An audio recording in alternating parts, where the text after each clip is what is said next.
La série commence avec Yoon-ju, qui travaille comme guide touristique pour une petite entreprise. Son objectif est de racheter la maison de son enfance. Pour y parvenir, Yoon-ju cumule plusieurs petits boulots pour économiser assez d'argent. Bien qu'elle essaie de garder le contact, elle a du mal à joindre sa sœur jumelle, qui vit à l'étranger. Finalement, Yoon-ju achète la maison, ce qui lui rappelle de nombreux souvenirs de famille, surtout ceux de ses parents, qui sont malheureusement décédés dans cette même maison. Avant leur décès, Yoon-ju et sa sœur jumelle avaient été envoyés dans un orphelinat. Pendant ce temps, Tae-in, le chanteur principal du groupe Luna, essaie de rendre le groupe plus populaire.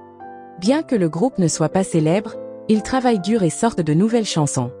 À un moment donné, Tae-in se déguise parmi la foule pour observer le lancement de leur nouvelle chanson, mais il heurte accidentellement Yoon-ju, qui passe par là.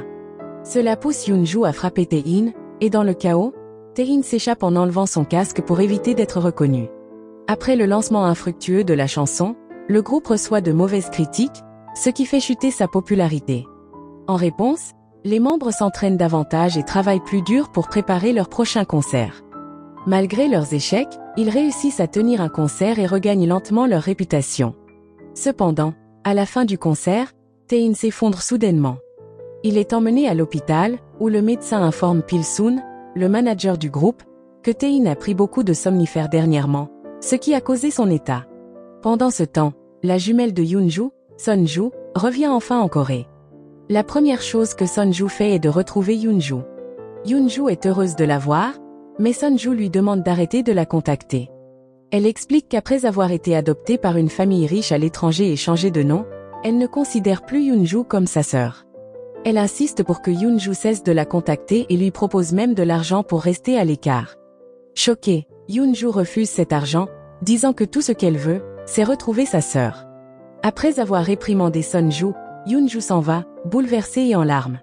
Son meilleur ami, Baron, reste à ses côtés pour la réconforter. Le lendemain, quand Yoon-ju arrive dans sa nouvelle maison, une femme l'aborde et lui demande qui elle est. La femme révèle alors qu'elle est la véritable propriétaire de la maison. Yoon-ju insiste pour dire qu'elle a acheté la maison, mais la femme affirme qu'elle ne l'a jamais vendue. Réalisant qu'elle a été escroquée par l'agence immobilière, Yoon-ju se précipite au poste de police pour porter plainte. Cependant, la police lui dit que la société est très professionnelle, ce qui rend son arrestation presque impossible. Yoon-ju s'assoit dans la rue, plairant l'argent qu'elle a perdu. En buvant, Yoon-ju entend le son d'une guitare. Elle se retourne et voit Tae-in, vêtue de vêtements d'hôpital. Épuisée, Tae-in s'endort sur place. Le lendemain matin, Yoon-ju se réveille et voit Tae-in, également endormi sur un banc voisin. Peu de temps après, Yoon-ju s'approche de Tae-in sans savoir qui il est réellement. Quand elle touche son visage, Tae-in se réveille soudainement et la repousse, pensant qu'elle l'espionnait. Mais Tae-in réalise vite qu'ils dormaient tous les deux dehors. Peu après, un groupe de fans se rassemble autour de Tae-in, et il s'enfuit rapidement. Malheureusement, quelqu'un réussit à prendre une photo de lui. En voyant les photos en ligne, Yoon-ju découvre que Tae-in est le chanteur principal du groupe Luna. À l'hôpital, le médecin informe Pil-soon que Tae-in est somnambule. Le médecin suggère que Tae-in devrait consulter un thérapeute privé jusqu'à son rétablissement complet. Peu de temps après, Son-ju est proposé comme thérapeute potentiel pour Tae-in, mais Tae-in n'aime pas l'idée. Bien que Tae-in s'y oppose, Pil-soon veut tout de même suivre le plan pour éviter les mauvaises rumeurs sur le groupe. Entre-temps, Yoon-ju découvre qu'un homme se faisant passer pour un agent immobilier a accumulé des dettes en son nom, la laissant responsable de les rembourser. Yoon-ju décide alors de confronter Son-ju pour récupérer son argent. En arrivant à l'hôtel où séjourne Son-ju, Pil-soon confond Yoon-ju avec Son-ju et l'emmène rencontrer Tae-in en tant que sa thérapeute privée. Tae-in reconnaît immédiatement Yoon-ju et refuse son aide. Avant que Yoon-ju puisse s'expliquer, elle se dirige vers la réception pour demander des informations sur Son-ju. D'abord, le réceptionniste pense que Yoon-ju est la jumelle de Son-ju, mais Yoon-ju confirme que c'est bien elle. Le réceptionniste lui annonce ensuite que Son-ju est déjà parti pour un autre pays. De retour dans la maison du groupe, Pil-soon annonce aux membres qu'il a arrangé l'arrivée d'un médecin privé qui vivra avec eux. Cependant, tous les membres du groupe refusent l'idée, disant que vivre avec une femme les rendrait mal à l'aise. Malgré cela, cette nuit-là, Tae-in fait à nouveau du somnambulisme, et aucun membre du groupe ne peut l'arrêter ou le contrôler. Le lendemain matin, les membres du groupe disent à Pil-soon qu'ils ont changé d'avis et acceptent que le médecin privé reste avec eux. De son côté, Yoonju est kidnappée par des collecteurs de dettes qui la menacent, l'avertissant que si elle ne paie pas sa dette dans 3 mois, ils se vengeront. Après sa libération, Yoonju remercie Sunju de l'avoir soutenue pendant les moments difficiles et contacte Pilsoon pour accepter son offre d'emploi. Le jour suivant, Yoonju arrive dans la maison du groupe avec ses affaires et demande si les membres sont bien élevés et calmes. En entendant cela, Pilsoon la rassure. Cependant, lorsqu'elle entre dans la maison, elle voit les membres du groupe en pleine bagarre, réalisant que sa vie ne sera plus tranquille. Peu de temps après, Yoonju commence à interagir avec les membres du groupe et essaie de mieux connaître Tae-in. Dans une conversation privée, Tae-in lui dit durement qu'il ne veut pas d'elle en tant que médecin et qu'il suit seulement les ordres de Pilsoon. Tae-in précise qu'il ne la laissera pas s'approcher de lui et lui dit de faire semblant de le soigner pendant 1 mois avant de partir. Il souligne également qu'aucun membre du groupe n'accepte sa présence. Malgré cela, Yoonju reçoit un accueil chaleureux de Woo-yeon, qui a préparé un repas pour elle. Dans un flashback avec Woo-yeon, on découvre qu'il avait vu Yoonju à la bibliothèque et l'a trouvée mignonne. Cette nuit-là, Yoonju reste à l'extérieur de la chambre de Tae-in, espérant qu'il refasse du somnambulisme. Cela la garde éveillée toute la nuit, ce qui la rend grincheuse le matin. Soudain, les garçons commencent à se disputer au petit déjeuner et se lancent de la nourriture. Yoonju, furieuse, les gronde, leur disant qu'ils agissent comme des enfants et leur rappelant qu'elle n'est pas leur babysitter. Elle parle fermement, ce qui les pousse à arrêter. Ensuite, Yoonju consulte un psychiatre, prétendant avoir des problèmes de somnambulisme pour apprendre comment gérer cette condition. De retour à la maison, Yoonju note les questions que le médecin lui a conseillé de poser à Tae-in. Mais elle voit ensuite Tae-in quitter le bâtiment et pense qu'il est en train de somnambuler, alors elle le suit. Peu de temps après, elle le trouve debout sur le toit et croit qu'il est sur le point de tomber, elle se précipite donc pour le sauver. Cependant, Tae-in, qui est bien réveillé, la réprimande, lui rappelant qu'il lui avait déjà demandé de ne pas s'immiscer dans sa vie. Malgré ce revers, Yoonju ne se décourage pas et commence à faire des recherches sur le somnambulisme depuis chez elle. Elle se concentre sur ses recherches quand elle entend Tae-in heurter des meubles en somnambulant. Yoonju essaie de l'empêcher de se blesser, mais accidentellement, Tae-in l'embrasse en tombant. Gênée, Yoonju fait semblant de dormir pour éviter l'embarras. Se sentant mal à l'aise, elle décide de demander de l'aide à Woo-yeon. Même si Woo-yeon sait ce qui s'est passé, il choisit de ne rien dire. Le jour suivant, Tae-in essaie de faire comme si de rien n'était, mais il se sent irrité chaque fois qu'il voit Yoonju. Voyant la frustration de Yoonju, Woo-yeon l'aide en lui donnant des livres à lire lorsqu'elle n'arrive pas à dormir la nuit. Peu de temps après, Yoonju reçoit un appel de Pilsoon lui demandant des nouvelles de l'état de Tae-in.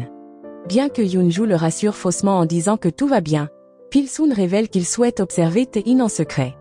N'ayant pas d'autre choix, Yoonju parle à Tae-in et lui demande de suivre son plan pour que Pilsoon pense que son état s'améliore.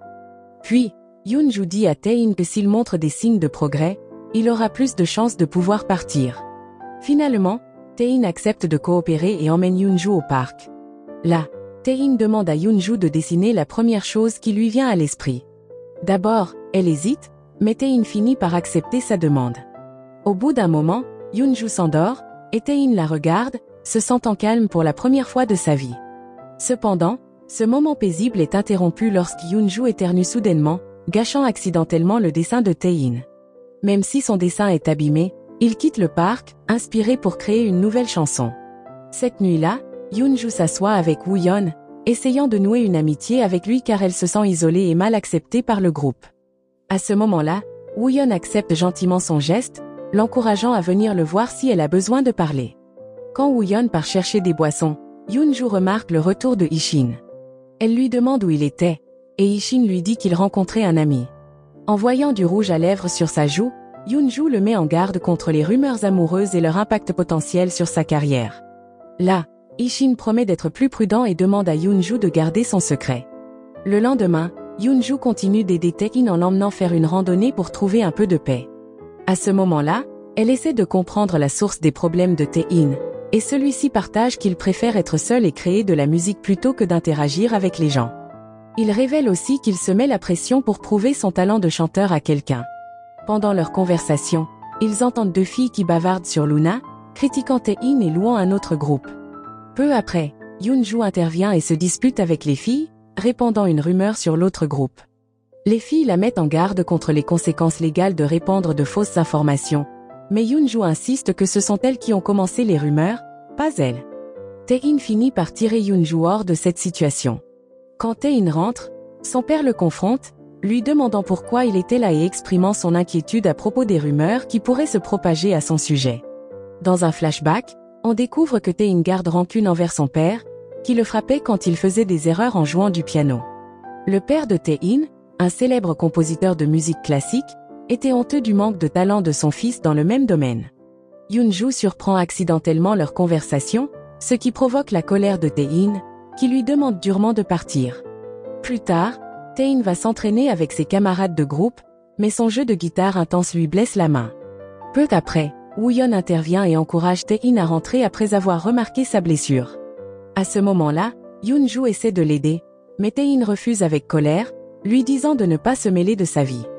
Après cela, Tae-in se retire dans sa chambre, et bien que Yoonjoo entende des bruits à l'intérieur, elle hésite à entrer. Finalement, elle décide d'y aller et trouve Tae-in en train de se cogner la tête contre le mur en somnambule.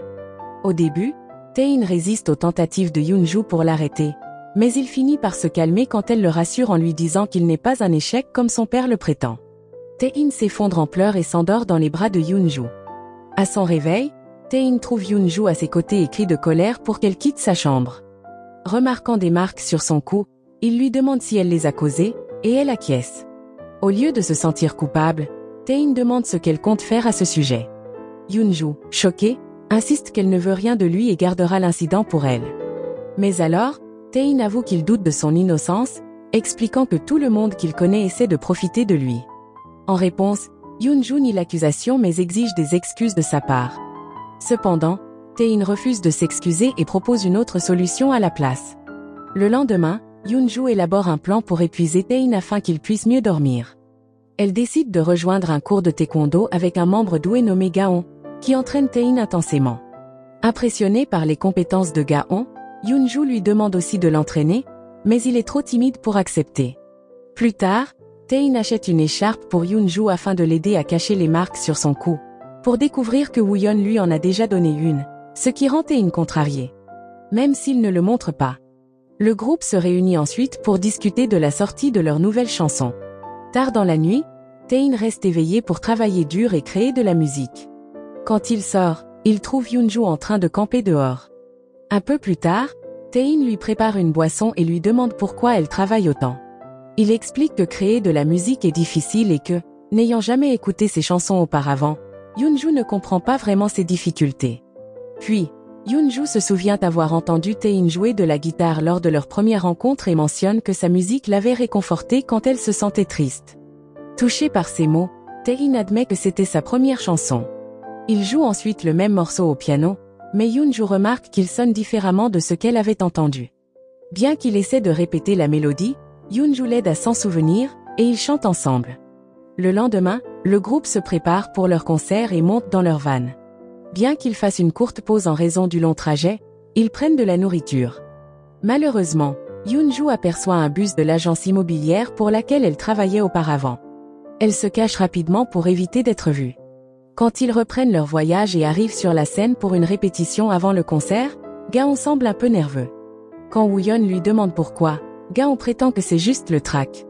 Il demande un moment seul pour méditer, mais un autre membre du groupe s'approche de lui et révèle la vraie raison de son anxiété. Pendant ce temps, Tae-in et Yoonjoo se reposent dans le van. Yoonjoo a vraiment besoin d'aller aux toilettes mais hésite à le laisser seul. Notant son inconfort, Tae-in lui dit d'y aller et la rassure en lui promettant qu'il ne s'endormira pas pendant son absence. En arrivant aux toilettes, Yoonjoo rencontre une célèbre actrice qui lui demande de l'aide avec sa robe, et Yoonjoo accepte volontiers. Mais lorsqu'elle sort, elle remarque qu'une tempête approche. La décision est prise d'annuler le concert, mais Tae-in est introuvable dans le van. Peu après, Yoonjoo informe Pil-soon de l'absence de Tae-in et commence à le chercher. Ensuite, Yoonjoo trouve le téléphone de Tae-in par terre et l'appelle jusqu'à ce qu'elle le trouve enfin près d'un arbre. Une fois réveillée, Tae-in la rassure en disant qu'il va bien. Ils essaient de quitter la forêt, mais alors que la nuit tombe, ils se perdent. Heureusement, ils aperçoivent une maison dans les bois et décident d'y passer la nuit. À l'intérieur, Yoonjoo se rend compte que Tae-in a de la fièvre après être resté sous la pluie. Peu après, ils allument un feu et s'assoient près de lui.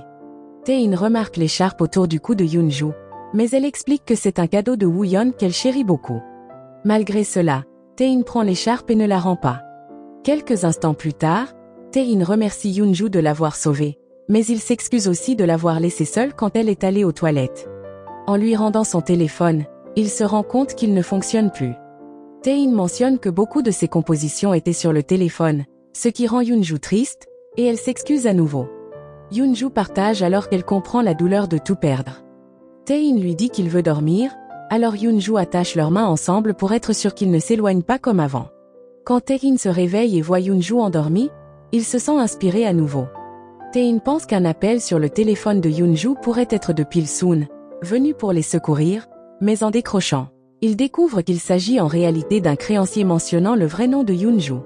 À ce moment-là, Tae-in fait semblant que le téléphone appartient à un docteur nommé Son-ju et termine l'appel. Quand Yoon-ju se réveille, Tae-in lui demande à propos du nom Yoon-ju, mais elle nie connaître quelqu'un avec ce nom. Elle explique qu'elle reçoit souvent des appels d'hommes demandant de l'argent pour quelqu'un appelé Yoon-ju. Bien que Tae-in se sente méfiant, il ne la confronte pas. À leur retour, Yoon-ju s'excuse auprès de Pil-soon de ne pas avoir bien pris soin de Tae-in, mais Tae-in la défend, disant que c'était entièrement sa faute. De retour dans sa chambre, Tae-in repense aux moments qui l'ont inspiré. Voyant Yoon-ju endormi, il décide de tester son inspiration en lui demandant de passer toute la journée avec lui, du matin au soir, pour s'assurer qu'elle ne marche pas en dormant. Cependant, Yoon-ju lui dit qu'elle n'est pas disponible ce jour-là. Elle rend ensuite visite à un psychiatre, impatiente de progresser dans son traitement. Après sa séance, sur le chemin du retour, elle est arrêtée par Baron. Là, Baron lui demande des nouvelles de son travail de domestique pour Luna, et Yoon-ju lui raconte tout avec réticence. Baron encourage Yoon-ju à continuer, lui rappelant comment elle a toujours aidé ceux dans le besoin et lui donnant de l'espoir qu'elle pourrait aussi aider Tae-in. Quand Yoon-ju rentre, Tae-in l'attend et lui demande où elle était. Yoon-ju lui dit qu'elle était avec des amis. Mais comme Tae-in lutte pour trouver l'inspiration, il s'assoit devant elle, la fixant, espérant retrouver sa créativité. Le lendemain matin, Gaon rend visite au médecin, qui lui annonce qu'il a du mal à bouger ses mains et à utiliser ses doigts. Après un examen, le médecin conclut que le problème pourrait être psychologique plutôt que physique. À son retour, Gaon essaie de jouer du piano, mais n'y parvient pas. Yoon-ju le remarque et lui demande s'il va bien. Peu après, Gaon lui confie son problème et insiste pour que personne d'autre ne soit au courant. En entendant cela, Yoon-ju l'emmène dans un restaurant où il parle de pourquoi Gaon aime le taekwondo. Là, il explique que le taekwondo le rend plus fort mais lui a aussi appris à pardonner ses adversaires. Yoon-ju admire sa vision et le qualifie de personne forte. Ensuite, Yoon-ju emmène Tae-in dans différents endroits naturels sur recommandation du médecin, pour qu'il passe plus de temps dehors et améliore sa condition. Tae-in lui demande comment elle connaît ces endroits, alors qu'elle a passé la majeure partie de sa vie en Amérique. Yoon-ju invente alors une histoire sur des visites dans ces lieux pendant son enfance. Peu après, Tae-in lui demande des détails sur son passé, et Yoon-ju révèle qu'elle a été adoptée par une famille riche en Amérique et qu'elle avait un frère jumeau. Considéré comme un échec pour croire encore qu'il était aimé. Tae-in est surpris par ces paroles, disant que Yoon-ju ne semblait pas aussi dure, surtout qu'elle ne connaissait pas bien la vie de son frère. Yoon-ju admet qu'il a raison, car elle ne sait pas grand-chose de son jumeau. Ensemble, ils regardent le coucher de soleil, et Tae-in trouve l'inspiration en Yoon-ju. Plus tard, Luna et un autre groupe donnent une performance avec seulement Gaon et Yu-chan représentant leur groupe. Gaon devient nerveux en voyant les autres membres du groupe et quitte la pièce. Peu après, Yu-chan le suit et lui demande ce qui ne va pas. Gaon admet qu'il n'assistera pas à la performance. Pendant ce temps, Yoon-ju tombe malade, et Woo-yeon s'occupe d'elle.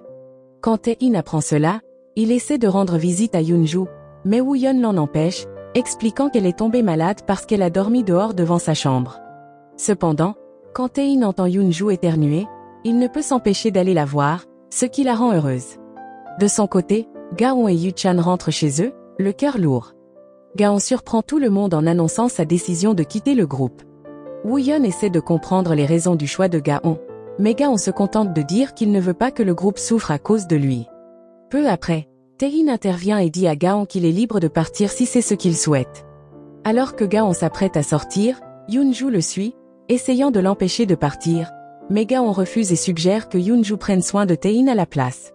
De retour dans la pièce, Yoon-ju trouve Tae-in en colère, exprimant son souhait que personne ne parle de la situation. Yoon-ju le réprimande, disant qu'elle ne connaît rien des amis de Tae-in et qu'il a laissé partir Gaon trop facilement. Tae-in va dans sa chambre, et Yoon-ju le suit, le réprimandant à nouveau, mentionnant que Gaon s'était inquiété pour lui. Le lendemain, Yoon-ju emmène Woo-yeon chez Gaon, mais la mère de Gaon leur dit qu'il n'est pas à la maison et qu'elle ne sait pas où il est allé. Ils se rendent alors au club de taekwondo et demandent au coach des nouvelles de Gaon, mais il leur dit qu'il n'est pas là. Cependant, ils remarquent les baskets de Gaon et se rendent compte qu'il se cache à l'intérieur. De retour avec le groupe, ils révèlent que Gaon se cache au club de taekwondo, montrant que quelque chose de sérieux se passe. Plus tard dans la soirée, Tae-in se promène seul dans le parc lorsqu'il sent Yoon-ju l'enlacer par derrière. Le cœur de Tae-in bat plus vite en réalisant que Yoon-ju est éveillé. Puis, Yoon-ju s'excuse, expliquant qu'elle pensait que Tae-in marchait encore en dormant. Peu après, elle remarque que Tae-in vérifie le compte de Gaon. Elle comprend alors que Tae-in tient vraiment à Gaon, et lui suggère de simplement parler avec lui, car Gaon l'admire et pourrait probablement lui ouvrir son cœur. À ce moment-là, Tae-in enquête sur le passé de Gaon et découvre qu'un autre membre du groupe, ancien camarade de Gaon au lycée, l'a harcelé. Quelques instants plus tard, Tae-in confronte ce gars et lui demande pourquoi il embêtait Gaon, mais celui-ci nie et prétend que Gaon était le vrai harceleur. Il montre même une vidéo de Gaon l'attaquant, mais Tae-in ne croit pas à son histoire. Tae-in rend visite au club de taekwondo pour parler à Gaon et entendre sa version des faits. Gaon explique qu'ils allaient tous les deux au même lycée et avaient tous deux auditionné pour la même compagnie d'artistes. Cependant, seul Gaon a été accepté, et l'autre gars non. À cause de cela, le gars a harcelé Gaon, ce qui l'a poussé à se défendre une fois. En retour, le gars a gravement blessé Ji-yeon, lui brisant les doigts, ce qui l'a traumatisé et l'empêche de bouger chaque fois qu'elle le voit. À cause de cela, Gaon se sent coupable et veut quitter le groupe, pensant que ses amis ne devraient pas avoir à subir son traumatisme. Là, Tae-in rassure Gaon en lui disant qu'il est plus qu'un simple membre du groupe, qu'il fait partie de la famille, et qu'ils sont tous comme des frères qui vont affronter ce défi ensemble. Peu après, il ramène Gaon à la maison et partage la situation avec les autres membres. Tous se mettent en colère et soutiennent Gaon pour qu'il tienne tête à son harceleur. Ensuite, Yoon-ju accompagne Tae-in pour affronter le gars. Gaon suggère qu'il s'excuse, mais le gars refuse. Le harceleur dit à Tae-in qu'il n'y a aucune preuve qu'il a harcelé Gaon au lycée, mais Tae-in sort son téléphone et montre une vidéo de Gaon se faisant agresser. Tae-in avait obtenu la vidéo de quelqu'un qui l'avait filmé à l'époque. Après avoir vu la vidéo, le harceleur se met en colère et essaie d'attaquer Gaon à nouveau. Cependant, Gaon, maintenant compétent en taekwondo, parvient à se défendre. Le gars supplie alors Gaon de ne pas publier la vidéo, car cela pourrait ruiner sa carrière, mais Gaon décide de la partager quand même. Il s'avère qu'il y avait de nombreuses autres victimes qui confirment le mauvais comportement du harceleur. Après que tout est révélé, les amis de Gaon organisent une fête pour célébrer son retour dans le groupe. Pendant la fête, ils organisent un défi de boisson pour voir qui peut boire le plus. À la fin, seul Woo-yeon et Tae-in restent, mais Tae-in abandonne finalement car il ne peut plus boire. Alors que Yoon-ju s'apprête à partir, Tae-in lui attrape soudain la main et la supplie de ne pas partir, disant qu'il a encore besoin d'elle. Yoon-ju se sent nerveuse, mais avant que quoi que ce soit d'autre ne se produise, Woo-yeon intervient et emmène Tae-in dans sa chambre pour dormir. Le lendemain, Yoon-ju se sent anxieuse à propos de ce qui s'est passé la veille, surtout parce que Tae-in ne se souvient de rien. Yoon-ju est frustrée, ayant l'impression d'être la seule affectée par la situation. Le groupe décide d'organiser une fête en ligne depuis leur maison pour remplacer celle qui n'a pas eu lieu auparavant. En se préparant pour la fête, Yoon-ju demande à Woo-yeon si Tae-in agit habituellement de cette manière quand il est ivre. Woo-yeon explique que Tae-in boit rarement, ce qui soulage Yoon-ju car elle ne veut pas qu'il se comporte ainsi avec d'autres filles. Quand Woo-yeon lui demande si le comportement de Tae-in l'a dérangé, Yoon-ju répond que, puisqu'elle est la thérapeute officieuse de Tae-in, elle doit faire face à son comportement. Pour une raison quelconque, Woo-yeon se sent un peu jaloux et plus tard, il confie à un ami que lui et un autre garçon aiment la même fille, mais qu'il n'est pas sûr de ce que ressent cette fille. Son ami lui conseille de déclarer ses sentiments avant que l'autre garçon ne le fasse. Pendant ce temps, Tae-in et Yoon-ju sont à une séance photo en plein air. Le photographe pense par erreur que Yoon-ju est la domestique du groupe et commence à lui donner des ordres, en criant quand elle ne les suit pas. Tae-in intervient rapidement, expliquant que Yoon-ju n'est pas une domestique, mais une amie, et exige des excuses de la part du photographe. Pour remonter le moral de Yoon-ju, Tae-in l'emmène patiner. Tandis que Tae-in a du mal sur la glace, Yoon-ju est très à l'aise. Ensuite, Yoonju remercie Tae-in de l'avoir défendu et commence à ressentir un lien plus profond avec lui. Elle lui demande s'il est nerveux à propos du concert à venir. Tae-in admet qu'il est toujours nerveux, mais qu'il essaie de le cacher pour ne pas sembler faible. Yoonju le regarde avec douceur et lui dit qu'elle ne le voit pas comme quelqu'un de faible, mais comme une personne gentille.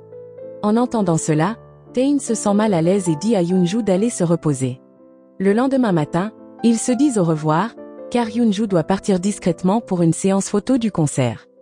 Yoonju se rend ensuite chez Baron pour regarder le concert en ligne et parler de Tae-in. Là, elle confie à Baron qu'elle pense que Tae-in pourrait être intéressé par elle, mais elle se souvient de ses paroles sur son envie de se prouver comme un artiste talentueux. Pendant le concert, Baron est surpris quand Tae-in dédie une chanson à une personne qui se sent réconfortée par sa musique, comme si elle était enlacée. Tae-in chante la chanson qu'ils avaient déjà interprétée ensemble, ce qui rend Yoonju émotive. Après le concert, Tae-in se sent seul parce que Yoonju n'est pas là. Lorsqu'il sort de sa chambre, Gaon lui dit que Yoonju lui avait demandé de l'empêcher de trop s'approcher de sa chambre, même si Gaon s'était endormi. Tae-in appelle alors Yoonju, lui parle de Gaon, et lui dit qu'il a du mal à dormir sans elle à proximité. Là, Tae-in demande à Yoonju de venir tôt le lendemain matin. Il lui demande également si elle a regardé le concert, et Yoonju lui dit qu'elle a apprécié toutes les chansons qu'il a chantées. Pendant ce temps, Woo-yeon, qui a entendu la conversation, se souvient des conseils de son ami de déclarer bientôt ses sentiments à la fille qu'il aime. Tôt le matin, Woo-yeon se rend à l'hôtel où il pense que Yoonju séjourne et l'appelle pour qu'ils se retrouvent. Cependant, Yoonju dit qu'elle est avec une amie et ne peut pas le voir. Ils conviennent de se rencontrer dans un restaurant à la place. Peu après, Woo-yeon voit Yoonju entrer dans l'hôtel, ce qui le surprend. Avant qu'il puisse réagir, Yoonju l'approche. Woo-yeon se sent méfiant mais décide de ne rien dire. Pendant ce temps, Tae-in attend que Yoonju le rejoigne pour le petit déjeuner et commence à s'inquiéter car elle est en retard. Il appelle Yoonju et découvre qu'elle est avec Woo-yeon, ce qui le rend jaloux. Lorsque Tae-in lui demande où elle est, elle lui dit qu'elle a déjà pris le petit déjeuner avec Woo-yeon. Cela met Tae-in en colère, et il crie après elle avant de partir, frustré. Plus tard, Yoonju dit à Pil-soon que l'état de Tae-in s'améliore chaque jour. Pendant qu'il parle, Ji-yeon entre dans la pièce, et Pil-soon la présente comme une chanteuse et une amie proche. Il présente aussi Yoonju comme la nouvelle manager du groupe, et non comme la docteure de Tae-in. Ji-yeon semble être la plus proche de Tae-in parmi ses amis, ce qui rend Yoonju jalouse. Les membres du groupe supposent que Yoonju est la manager de Tae-in et commencent à lui demander des services. Ils partent tous en vacances à la plage, où Yoonju demande à Ji-yeon quelle est sa relation avec Tae-in. Ji-yeon explique qu'elle est l'amie d'enfance de Tae-in et qu'elle est venue le voir après avoir entendu parler de sa maladie. Yoonju se rappelle que Tae-in avait dit un jour qu'il voulait que quelqu'un soit fier de lui, ce qui la rend encore plus jalouse. Elle dit à Ji-yeon qu'elle doit être très spéciale pour Tae-in, et Ji-yeon répond que Tae-in est aussi très spécial pour elle. Pendant ce temps, Yu-chan est avec sa mère, qui organise une rencontre avec un réalisateur célèbre pour convaincre son fils de se lancer dans une carrière d'acteur. Bien que Yu-chan soit hésitant, sa mère le pousse à considérer l'opportunité. De son côté, Tae-in dit à Yoonju qu'il veut qu'elle reste à ses côtés, même après qu'il ira mieux. Lorsque Yoonju lui demande pourquoi, Tae-in admet nerveusement qu'il veut qu'elle soit sa compagne. En entendant cela, Yoonju se fâche et dit qu'elle veut partir. Malgré sa colère, Yoonju se sent toujours jalouse en voyant la proximité entre Ji-yeon et Tae-in. Pour la distraire, Woo-yeon invite Yoonju à l'aider à cuisiner de la viande, ce qui rend Tae-in jaloux. Plus tard, une jeune chanteuse rejoint le groupe et avoue ses sentiments à Ishin. Cependant, Ishin la rejette en lui disant qu'il est déjà amoureux de quelqu'un d'autre. La jeune chanteuse, frustrée, critique la petite amie de Ishin. Là, Ishin défend sa petite amie et réprimande la chanteuse, qui part en pleurant.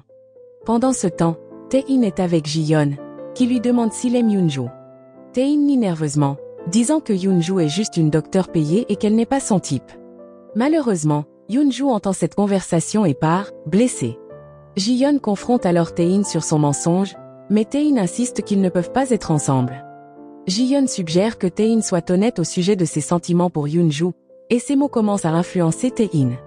Peu après, Tae-in envoie un message à Ji-yeon pour lui dire qu'il a écrit une nouvelle chanson et qu'il veut la chanter. Lorsqu'ils se retrouvent, Tae-in joue la chanson et explique qu'il l'a écrite en se basant sur ses sentiments. Ji-yeon ressent l'émotion de la chanson, mais s'excuse rapidement et part soudainement.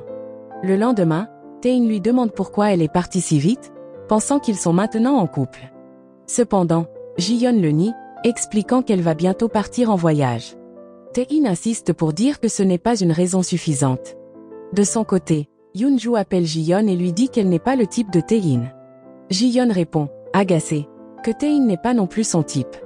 Frustré, Tae-in demande des conseils à ses amis pour savoir comment être un homme bon et séduisant. Bien qu'ils suivent leurs conseils, rien ne change dans sa relation avec Yoon-ju. Finalement, il perd patience et accuse Yoon-ju de ne pas apprécier ses efforts, tout en avouant qu'il l'aime vraiment. Là, Yoon-ju nie avoir les mêmes sentiments, mais Tae-in insiste en disant que Yoon-ju doit l'aimer. Il la défie alors de lui donner une raison pour laquelle elle ne l'aime pas avant le lever du soleil. Après ce débat, Yoon-ju passe toute la nuit à réfléchir, essayant de comprendre pourquoi elle n'aime pas Tae-in.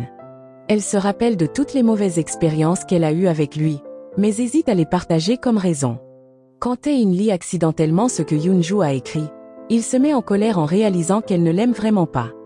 Blessé, Tae-in décide de ne plus déranger Yoon-ju et s'éloigne, ce qui rend Yoon-ju triste. Yoo-chan essaie de la réconforter en lui préparant un repas. Pendant qu'il mange, Yoon-ju le remercie et lui dit qu'il est une personne gentille. Yoo-chan lui raconte alors des souvenirs de son enfance comme acteur, expliquant qu'il devait toujours être aimable à cause de cela. Yoon-ju lui demande ensuite pourquoi il a arrêté de jouer, et il lui explique que sa mère l'a encouragé à explorer d'autres centres d'intérêt. Il pense qu'elle contrôlait trop sa vie, mais Yoon-ju n'est pas d'accord et dit que sa mère voulait seulement l'orienter vers ses passions. Plus tard, Yoon-ju parle à Bareun et lui avoue qu'elle aime Tae-in mais qu'elle ne peut pas être avec lui parce qu'elle n'est pas Sunju.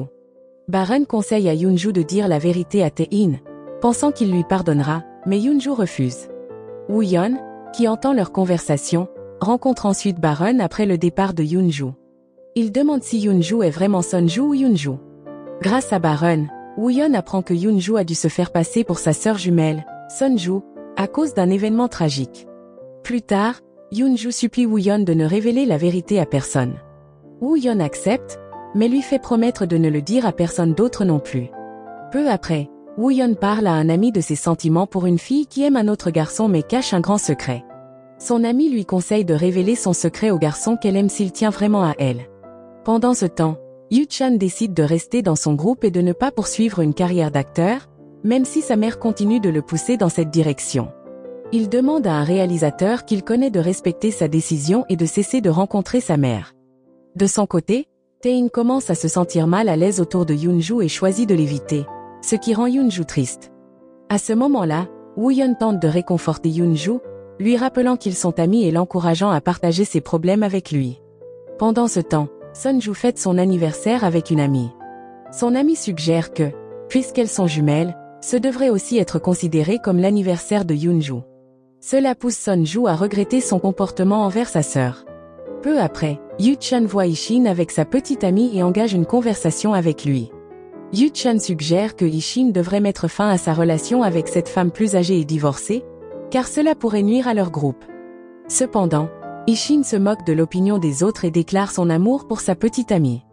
Il rassure Yoo-chan en disant qu'ils ne seront pas découverts par le public. Le lendemain, Tae-in surprend Yoon-ju avec un cadeau d'anniversaire. Lorsque Yoon-ju lui demande comment il savait que c'était son anniversaire, Tae-in explique qu'il l'a découvert lors d'une affaire qu'ils avaient conclue ensemble. Ensuite, Tae-in lui avoue ses sentiments et espère qu'elle lui donnera une chance. Mais avant que Yoon-ju puisse répondre, elle reçoit un appel au sujet de rumeurs qui circulent sur la petite amie de Ishin. D'un autre côté, Yoo-chan, Ishin et sa petite amie ont été aperçus dans un lieu fréquenté, où des journalistes ont pris des photos d'eux. Yoo-chan essaie de sortir Ishin de l'endroit sans être remarqué, mais Ishin court vers sa petite amie. Quand il la trouve, elle est bouleversée après avoir reçu des messages haineux et lu les rumeurs la concernant. Ishin la réconforte, lui dit qu'il l'aime et lui promet de la soutenir quoi qu'il arrive. Ils s'en vont ensemble. De son côté, Pil-soon est furieux au sujet des rumeurs et ordonne de retirer tous les articles sur Ishin et sa petite amie. Il demande également à son équipe de retrouver Ishin au plus vite avant que les médias ne réalisent qu'il a disparu, mais le téléphone de Ishin est injoignable. Quelques instants plus tard, Tae-in et Woo-yeon se retrouvent et se remémorent leur enfance, en essayant de deviner où pourrait être Ishin. Woo-yeon partage sa frustration envers Ishin, qui se concentre trop sur son travail et ignore les problèmes des autres membres du groupe, ce qui agace Tae-in. Pendant ce temps, Ishin discute avec sa petite amie, qui est une nouvelle actrice, de leur projet d'avenir. Elle reçoit un appel d'un réalisateur qui lui suggère de confirmer les rumeurs sur sa relation secrète avec Ishin pour booster sa popularité. Choquée par cette idée, l'actrice décide de ne pas en parler à Ishin et envisage de rompre avec lui le lendemain. Bien qu'ils s'aiment, elle pense que leur relation ne fera qu'apporter davantage de souffrance. En même temps, la mère de Yu-chan essaie de convaincre Pil-soon d'annuler le contrat de Yu-chan pour qu'il puisse se concentrer sur sa carrière d'acteur. Mais quand Yu-chan l'apprend, il se met en colère et dit à sa mère d'arrêter de se mêler de sa vie, affirmant qu'il est capable de prendre ses propres décisions. Après sa rupture avec sa petite amie, Yu-chan rencontre Ishin. Leur discussion tourne en dispute, et Tae-in intervient pour arrêter le combat, emmenant Ishin avec lui. Plus tard, Tae-in apprend que sa petite amie a nié leur relation, alors il se rend chez le réalisateur pour mettre fin à son contrat. Pil-soon conseille également à Yoon-ju de rompre son contrat pour éviter des rumeurs selon lesquelles elle serait la médecin personnelle de Tae-in. Même si elle ne le souhaite pas, Yoon-ju accepte et informe Baron qu'elle quittera le groupe. Peu de temps après, Yoon-ju est poursuivie par des créanciers. Elle essaie de s'échapper, mais Woo-yeon arrive juste à temps pour la sauver. En discutant, Yoon-ju découvre que Woo-yeon connaît sa véritable identité depuis longtemps mais n'a rien dit pour ne pas la blesser. Woo-yeon suggère que Yoon-ju devrait dire la vérité à Tae-in, pensant qu'il pourrait l'accepter. Avant que Yoon-ju ne puisse parler à Tae-in, elle rencontre un ami de Tae-in qui vient de rentrer de l'étranger et qui connaît aussi Sun-ju. Cet ami a été présenté à Sun-ju en tant que psychiatre. Tae-in réalise bientôt que Yoon-ju est en réalité la sœur jumelle de Sun-ju. En colère, il rentre chez lui et demande à Yoon-ju si elle cache quelque chose. Peu de temps après, Yoon-ju lui rend la bague qu'il lui avait offerte, s'excuse et avoue qu'elle ne peut pas lui rendre ses sentiments. Tae-in lui demande alors si c'est parce qu'elle est Yoon-ju et non Sun-ju, l'accusant d'avoir caché la vérité pour de l'argent. Yoon-ju finit par tout avouer, et Tae-in met fin à leur relation. Ensuite, Yoon-ju parle à Pil-soon et lui explique qu'elle a menti à cause de problèmes financiers. Pil-soon décide de la laisser partir pour éviter davantage de rumeurs sur le groupe. Sans endroit où vivre, Yoon-ju décide de s'installer chez une voisine qui est comme une famille pour elle depuis son enfance. Au fil du temps, les membres du groupe remarquent que Yoon-ju n'est pas revenu. Woo-yeon demande à Tae-in s'il s'est passé quelque chose entre eux. Tae-in lui demande alors s'il savait que Yoon-ju n'était pas honnête. Woo-yeon répond que Yoon-ju n'est pas une mauvaise personne et qu'elle avait ses raisons. Pourtant, Tae-in pense que Yoon-ju ne se souciait que de l'argent et la traite de menteuse. Pendant ce temps, Sun-ju se sent coupable après que son ami lui ait conseillé de parler gentiment à Yoon-ju. Elle décide alors de rencontrer sa sœur. Lorsqu'elle se retrouve, Yoon-ju explique qu'elle a menti parce qu'elle voulait racheter leur maison d'enfance, qui a une valeur sentimentale. Elle avoue aussi qu'elle se sent coupable d'avoir prétendu être Sun-ju et s'excuse pour ses erreurs. Sun-ju pardonne à Yoon-ju, et elle parle de leur passé et du groupe Luna. Peu de temps après, Sun-ju rencontre Tae-in pour s'excuser des mensonges de Yoon-ju. Cependant, Tae-in refuse l'aide de Sun-ju, disant qu'il se sent complètement guéri. Dans la chambre de Yoon-ju, Sun-ju se souvient de leurs souvenirs ensemble et ressent un profond désir. Sur le chemin du retour, Sun-ju est prise pour Yoon-ju par des créanciers et est attaquée. Heureusement, Tae-in arrive juste à temps pour la sauver. Tae-in promet alors de rembourser la dette de Yoon-ju en guise de remerciement pour les soins qu'elle lui a apportés. Bien que Tae-in évite de contacter Yoon-ju directement, Sun-ju lui dit que Tae-in a réglé sa dette et l'aime toujours. Peu de temps après, Yoon-ju se précipite chez Tae-in, seulement pour le voir emmené par une fan qu'il a pris pour Yoon-ju. Elle court alors après la voiture de la fan. Pendant ce temps, les autres membres du groupe réalisent que Tae-in n'est pas dans sa chambre et pensent qu'il pourrait à nouveau marcher en dormant. Woo-yeon reçoit alors un appel de Yoon-ju, qui lui indique où se trouve Tae-in. Quelques instants plus tard, Tae-in se réveille attaché dans une pièce par une fan qui veut le garder pour elle seule. Yoon-ju parvient à sauver Tae-in en passant par une fenêtre. Ils s'excusent tous les deux pour les malentendus. Cependant, lorsque la fan revient, elle remarque que les cordes se sont desserrées et découvre Yoon-ju. Elle attaque Yoon-ju jusqu'à ce que leurs amis arrivent et la sauvent. Plus tard, Yoon-ju se réveille à l'hôpital, avec Tae-in à ses côtés, montrant son inquiétude. La fan est arrêtée, et l'incident fait la une des journaux. Tae-in et Yoon-ju s'excusent mutuellement et reprennent leur relation. Yoon-ju annonce ensuite à Tae-in qu'elle prévoit de voyager avec sa sœur pour passer du temps ensemble. Tae-in lui dit qu'il l'attendra. Le groupe sort une nouvelle chanson qui devient un grand succès, et chaque membre commence à poursuivre ses propres rêves. Après quelque temps, Yoon-ju revient en Corée et visite sa maison d'enfance, dans l'intention de l'acheter. Mais elle découvre que Tae-in l'a déjà acheté et l'a attendu longtemps. La série se termine avec eux vivant ensemble, heureux. La morale de cette série est de ne pas trop poursuivre ses rêves, car votre jumelle pourrait vous renier, un rocker pourrait vous embrasser en marchant dans son sommeil. Et vous pourriez finir par acheter une maison qui n'est même pas à vendre.